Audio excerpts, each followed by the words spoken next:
Assalamualaikum warahmatullahi wabarakatuh. Alhamdulillahirabbil alamin. Wa bihi nasta'in ala umuri dunya waddin. Wassalatu wassalamu ala asyrafil anbiya'i wal mursalin sayyidina Muhammadin wa ala alihi wa sahbihi ajma'in. Amma ba'd. Yang sama-sama kita taati jajaran Dewan Pengasuh Ma'had Sunan Ampel Al-Ali, yang saya hormati para murabbiah,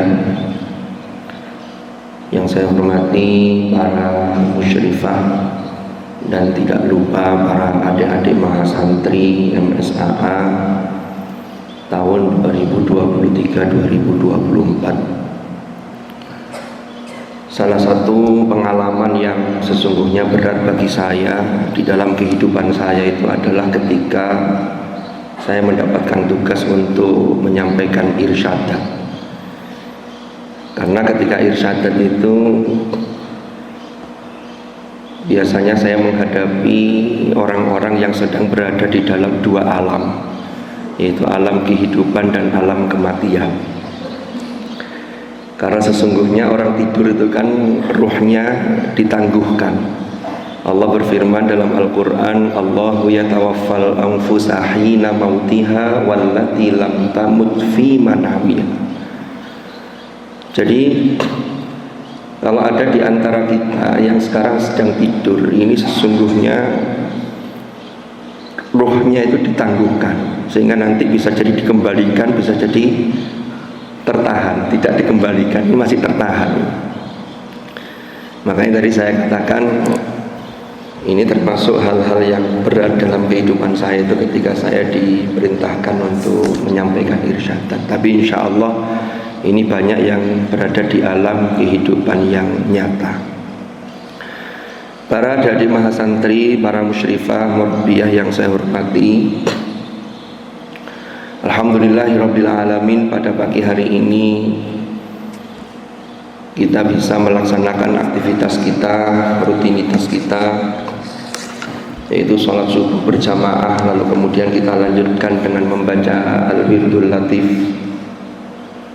Mudah-mudahan hal semacam ini bisa kita lanjutkan, termasuk nanti ketika para adik-adik mahasantri ini sudah boyong atau sudah selesai dari ma'had ini, maka harapannya tradisi-tradisi baik semacam ini seperti membaca Al-Wirdul Latif itu harus dijadikan wirid, sehingga ini dibaca setiap pagi.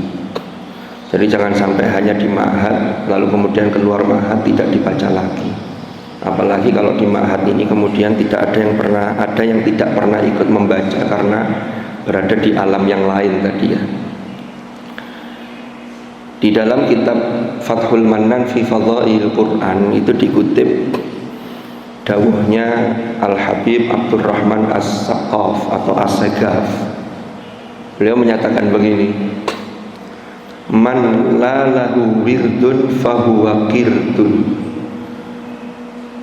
Jadi seseorang yang dia tidak punya rutinan wirid, nanti bentuknya wirid itu bisa bermacam-macam. Baca Quran itu kalau dilakukan secara rutin terus-menerus itu juga disebut dengan wirid. Baca Al-Wirdul Latif dan yang lain-lain itu namanya wirid. Jadi kalau orang yang tidak punya wirid maka dia seperti apa? Tir. Man la lahu wirdun fahuwa qirdun. Jadi kalau orang yang tidak punya wirid itu seperti, mohon maaf, qirdun. Itu kata beliau. Maka dari itu tradisi-tradisi baik semacam ini harus kita lestarikan. Para hadirat, adik-adik mahasantri, murabbiah dan juga musyrifah yang saya hormati, hari ini kita akan membaca hadis yang ke-25 dari kitab Al-Arba'in An-Nawawiyah. An Abi Dzarrin radhiyallahu anhu anna nasan min ashabi Rasulillah sallallahu alaihi wasallam qalu lin nabiy sallallahu alaihi wasallam, ya Rasulullah, Dhahaba ahlud duthuri bil ujur yusalluna kama nusalli wa yasumuna kama nasum wa tasaddaquna bifuduli amwalihim. Qal awalaysa qad ja'alallahu lakum ma yatasaddaqun inna lakum bikulli tasbihatin sadaqatan wa kulli takbiratin sadaqatan wa kulli tahmidatin sadaqatan wa kulli tahlilatin sadaqatan wa amrin bil ma'rufi sadaqatan wa nahyin an munkarin sadaqatan wa fi bud'i ahadikum sadaqatan. Qalu ya Rasulullah ayati ahaduna syahwatahu wa yakunu lahu fiha ajr. Qal ara'aytum law wada'aha fi haramin akana alaihi wizr fakadzalika idza wada'aha fil halal kana lahu ajrun. Rawahu Muslim. Para hadirat rahimakumullah, terjemah dari hadis ini adalah dari sahabat Abu Dzar Al-Ghifari radhiyallahu anhu. Beliau bercerita, sesungguhnya sekelompok orang dari sahabat Rasulullah sallallahu alaihi wasallam itu berkata kepada Rasulullah sallallahu alaihi wasallam, "Ya Rasulullah, orang-orang kaya ini telah pergi dengan membawa pahala yang banyak." Artinya orang-orang kaya ini ketika mereka meninggal, ya, atau mereka ini menjalani kehidupan ini, mereka ini potensi melakukan pahala ini banyak sekali. Lalu lanjutannya sebagian sahabat ini bertanya ke Rasulullah, mereka ini orang-orang kaya ini sholat sebagaimana kami juga sholat, mereka juga puasa sebagaimana kami juga puasa, tetapi mereka ini bisa bersedekah dengan kelebihan harta mereka, sedangkan kami tidak dapat melakukannya. Ini ternyata di dalam Syarah Al-Arba'in An-Nawawiyah, di antaranya ada yang berjudul Al-Jawahir Al-Lu'lu'iyah. Itu yang disebut unasun min ashabi Rasulillah. Sekelompok orang dari sahabat Rasulullah ini adalah, mereka adalah fuqara'ul muhajirin. Jadi orang-orang muhajirin, sahabat Rasulullah yang ikut Rasulullah berhijrah dari Makkah menuju Madinah, yang mereka ini dalam kondisi fuqara. Mereka ini orang-orang yang fakir. Nah, orang-orang dulu itu ketika mereka berhijrah, maka semua hartanya itu ditinggalkan, tidak bisa dibawa, kecuali hanya yang menempel pada tubuhnya. Ada sahabat yang kaya namanya Abdurrahman bin Auf. Ketika hijrah, maka hartanya itu ditahan oleh orang-orang musyrikin Mekah. Zaman dulu tidak ada ATM, zaman dulu tidak ada deposito, sehingga ketika berangkat tanahnya ditinggal, hartanya ditinggal, baik itu harta bergerak atau harta tidak bergerak, semuanya ditinggal. Sehingga di Madinah itu mereka mulai lagi dari nol, seperti yang dikatakan oleh petugas SPBU, ya, mulai dari nol. Nah ini ada yang kemudian ketika di Madinah itu mereka bisa bergerak cepat sehingga mereka bangkit kemudian menjadi kaya seperti Abdurrahman bin Auf, Utsman ibnu Affan. Ya, karena mereka adalah punya jiwa-jiwa bisnis yang luar biasa.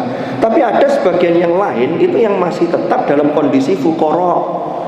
Maka mereka ini kemudian melihat orang-orang yang kaya, yang hartanya banyak itu bisa bersedekah. Ini mereka ini saking semangatnya untuk melakukan amal soleh, mereka bertanya ke Rasulullah, "Ya Rasulullah, mereka itu ya sholat seperti kami juga bisa sholat, mereka puasa kami juga puasa, tapi yang berbeda itu mereka bisa bersedekah, kami tidak bisa karena keterbatasan harta yang dimiliki."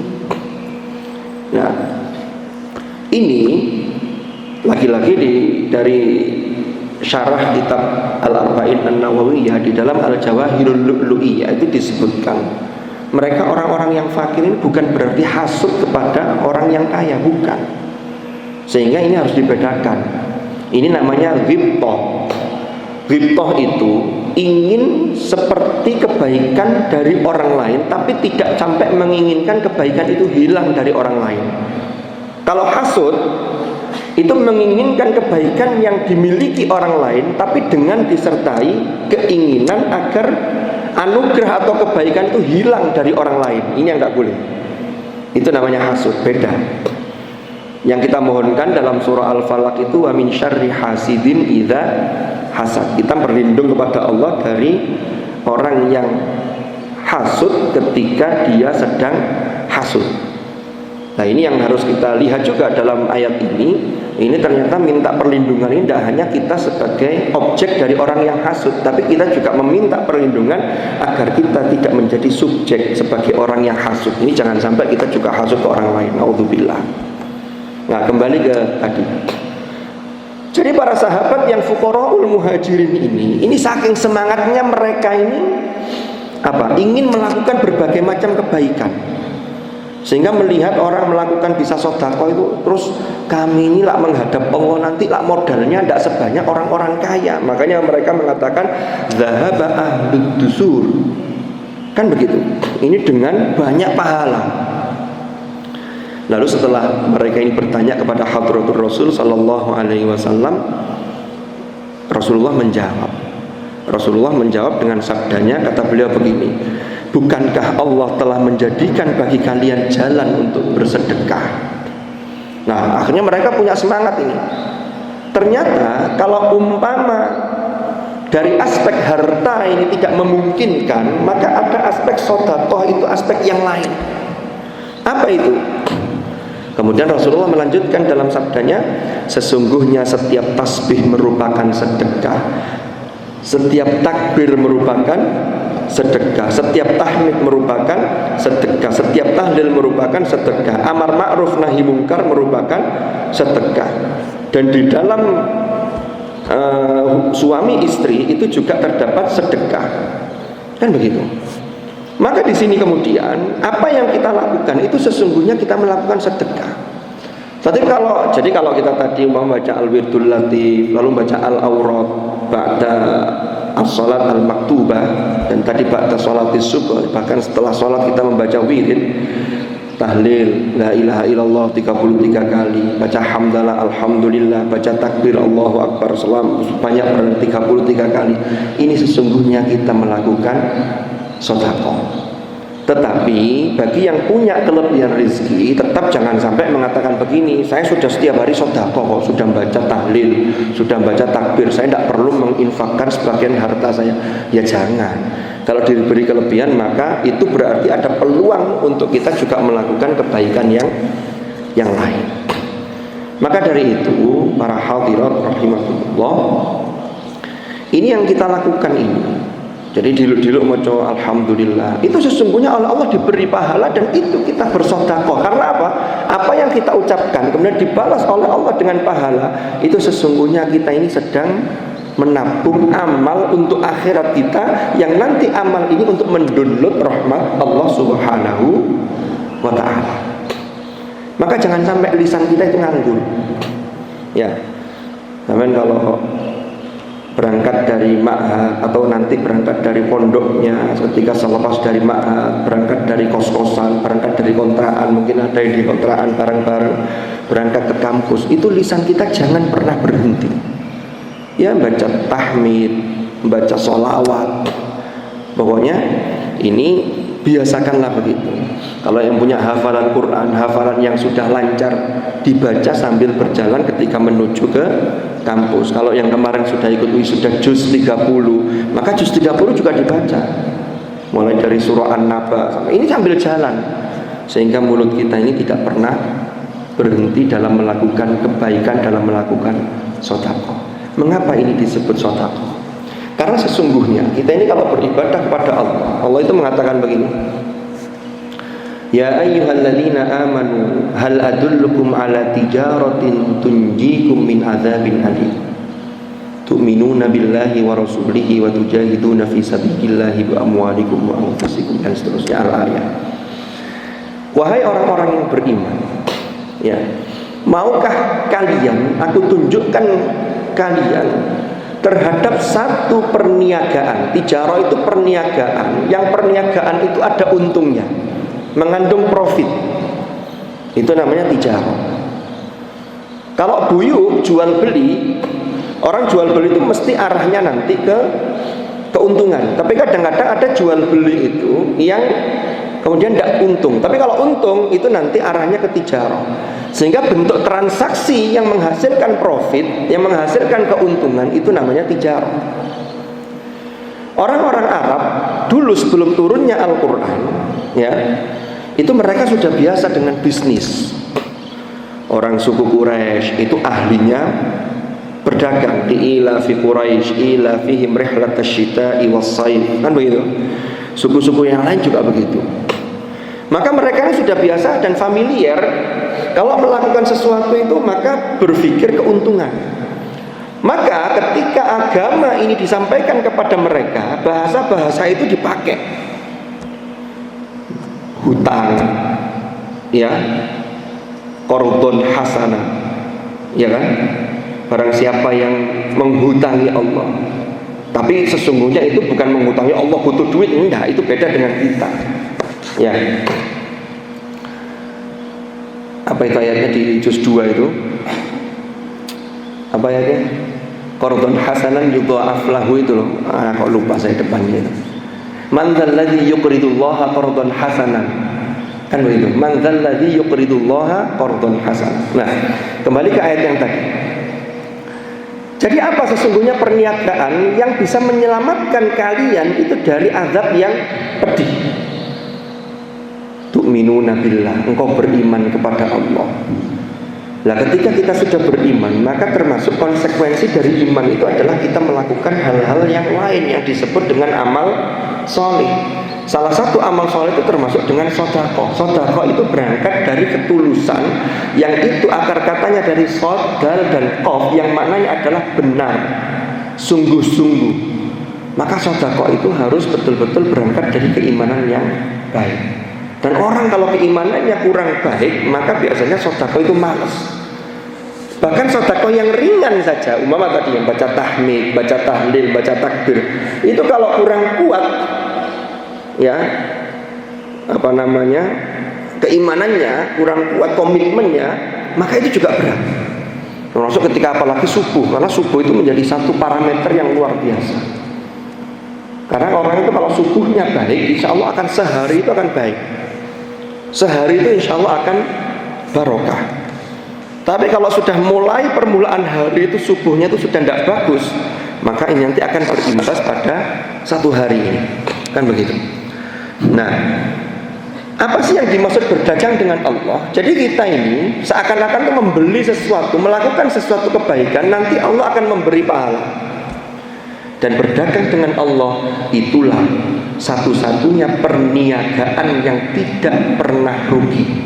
Kalau kita berbisnis dengan manusia, maka masih ada kemungkinan untuk kita rugi. Tapi ketika berbisnis dengan Allah, maka itulah yang disebut di dalam Al-Quran dengan sebutan watijaratan lan tabur, yaitu perniagaan yang tidak akan pernah rugi. Itulah yang kita panjatkan doa itu, yang itu ada dalam surah Fatir, ya, yang doanya sering dipanjatkan ketika nanti keluarga kita, saudara-saudara kita ini biasanya pulang dari melaksanakan ibadah haji, kan begitu. Allahumma ja'al hajjana hajjam mabrura wa sa'yana sa'yam mashhura wa dhanbana dhanban maghfura wa tijaratana tijaratan lan tabur, kan begitu. Maka perniagaan itu tidak akan pernah rugi, itu beribadah kepada Allah. Dan kita juga memohon kalau orang ibadahnya baik, perniagaan kita dengan Allah itu baik, maka kita juga berharap kalau kita berbisnis dengan menggunakan prinsip-prinsip berbisnis dengan Allah, berniaga dengan Allah, maka insya Allah kita tidak akan rugi. Yang rugi itu kalau orang melakukan perniagaan, apalagi dengan sesama makhluk, apalagi dengan melakukan kecurangan-kecurangan, berarti dia tidak melakukan prinsip-prinsip berniaga dengan Allah Subhanahu wa ta'ala. Lalu lanjutannya, nah, setelah Rasulullah di konteks yang terakhir tadi mengatakan di dalam terkait suami istri itu ada sedekah, kemudian sahabat bertanya, ya Rasulullah, apakah dikatakan berpahala seseorang di antara kami yang menyalurkan syahwatnya kepada pasangannya, suami atau istrinya, Beliau bersabda, bagaimana pendapat kalian seandainya hal tersebut disalurkan di jalan yang haram? Ya, bukankah baginya dosa? Jadi manusia itu laki-laki dan perempuan itu ada ketertarikan. Ada Allah anugerahkan namanya nafsu, tapi nafsu itu tidak bisa diubah. Maka laki-laki dan perempuan itu yang namanya syahwat itu harus dibalut dengan agama, yaitu dengan akad nikah yang sah. Maka kalau orang melakukan, mohon maaf, na'udzubillah, melakukan dosa zina, maka itu jelas dosanya besar sekali. Maka kalau orang melakukan tidak pada tempatnya, bukan pasangannya yang sah secara agama, lalu dia kemudian berbuat zina, maka itu dosa. Maka sebaliknya, kalau sudah sah sebagai suami istri, justru perbuatan itu berpahala dan diridhoi oleh Allah Subhanahu wa ta'ala. Dan di menutup hadis ini Rasulullah menyatakan, demikian halnya jika hal tersebut diletakkan pada jalan yang halal, maka baginya mendapatkan pahala. Maka dari itu, para adik-adik yang saya hormati, yang saya banggakan, terakhir ini pesan saya, nanti kalian kalau keluar dari ma'had, kalau mau tinggal di kos-kosan, di kontrakan, maka carilah tempat yang lingkungannya sehat. Karena kalau lingkungannya tidak sehat, ini akan berbahaya. Karena ini nanti apalagi terkait interaksi antara laki-laki dan perempuan. Mudah-mudahan Allah selalu meridhoi langkah kita, sehingga kita diselamatkan oleh Allah di dunia ini, sehingga akhirat kita betul-betul menjadi baik dan mendapatkan derajat yang tinggi di hadapan Allah Subhanahu wa ta'ala. Mudah-mudahan manfaat, mudah-mudahan barokah. Mohon maaf jika mengganggu tidur kalian, dan ketika mau menjelang acara inti beginilah, ini yang tidur-tidur sudah pada bangun. Alhamdulillah, ruhnya dikembalikan, tidak jadi ditangguhkan. Jadi terima kasih atas perhatiannya bagi yang memperhatikan. Mohon maaf bagi yang tidak memperhatikan karena saya mengganggu waktu tidurnya. Wallahul muwaffiq ila aqwamit thoriq. Hadanallahu wa iyyakum ajma'in. Al-'afwa minkum. Wassalamu alaikum warahmatullahi wabarakatuh.